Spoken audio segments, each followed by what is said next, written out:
आज 26 मार्च, सम्राट अशोकाची जयंती. एक असा राजा ज्याने युद्ध जिंकलं पण माणुसकी कधीच हरवली नाही.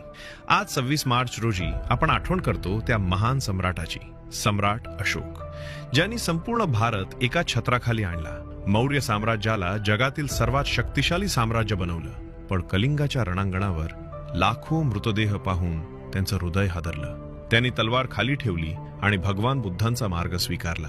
दगडांवर कोरले अहिंसेचे संदेश, जनतेसाठी बांधले रुग्णालये, रस्ते, विहिरी, जगभर पाठवले शांततेचे दूत. हा माणूस फक्त राजा नव्हता, हा इतिहासातील पहिला माणुसकीचा सम्राट होता. आजच्या 26 मार्चला त्या महान सम्राटाला विनम्र अभिवादन. अशोकाने शिकवलं, खरी ताकद तलवारीत नाही, माणुसकीत आहे. सम्राट अशोकाला कोटी कोटी प्रणाम. चक्रवर्ती सम्राट अशोक महाराजांचा विजय असो. जय हिंद, जय महाराष्ट्र.